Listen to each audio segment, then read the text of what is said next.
আসসালামু আলাইকুম। প্রথম কথা হইলো আমি একটা ট্রাস্টে জড়িত আছি। বেশ আছি মানে অনেক দায়িত্ব নিয়ে কাজ করা হয়। আমি করিনি আরো অনেক লোকজন করে।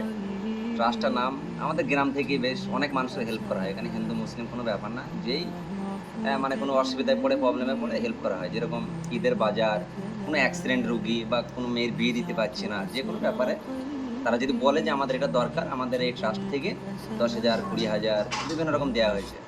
বা প্যারালাইসিস রোগীকে হুইল চেয়ার যেগুলো এরকম একটা ঘটনা হয়েছে আমাদের গ্রামে মটিপাড়ায়, মানে কাজীপাড়া যেটা।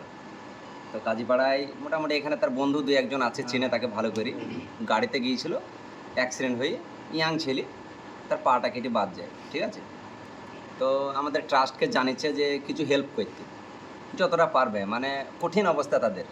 ডাক্তার দেখানোরও কোনো পয়সা নাই এরকম অবস্থা। এবার আমরা যদি কিছু দিয়ে হেল্প করতে পারি, একজনের দ্বারা সম্ভব নয়। এবার আমাদের ট্রাস্ট মানে কি সেখানে আর অনেক টাকা রাখা আছে তাও লয়।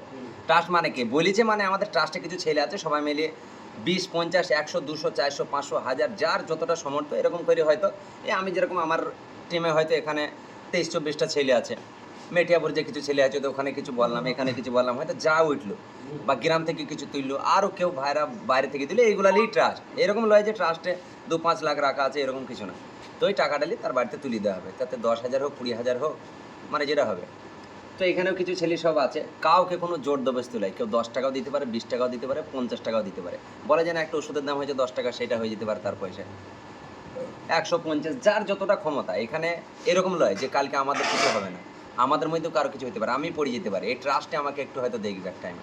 যেহেতু শুধু ঈদে বকরিদে বিভিন্ন রকম বাজার-টাজার দেয়া হয়। ঠিক আছে? আরও বিভিন্ন রকম কাজ করা হয় ট্রাস্ট থেকে আমাদের মোটামুটি জানি আমরা কম বেশি। ঠিক আছে? তো সবাই কথাটা শুনলে নিশ্চয়ই বুঝতে পেরেছ। তো ওরা অনেক অসহায় ওরা। তো যে যতটা পারবা হেল্প করবা। ঠিক আছে? ৫০, ১০০ যার যেটা খুশি। এখানে কাউকে কিছু বলার নাই। কেউ নাও দিতে পারে। তার ব্যক্তিগত ব্যাপার। কারণ সবারই মন তো এক নাই। না। সবাই এক লয়। কার মনে এখন কি চলছে আল্লাহই জানে। তাই তো সোমেন? হ্যাঁ? সেটা আল্লাহই জানে। তাতে আমি যাব না। কেউ দিতেও পারো, নাও দিতে পারো। এটা তোমাদের ব্যক্তিগত ব্যাপার। কিন্তু এটা আমার বলার দরকার আছে যেহেতু একটা আমাদেরই পাড়ার ছেলে, আমাদেরই একটা ভাই, গ্রামের ছেলে সে। তা যে যতটা পারবা সে সেটা দিবা। কেউ না দিলে এতে কোনো অসুবিধা নাই। দিলে ভালো, না দিলে আলহামদুলিল্লাহ কোনো সমস্যা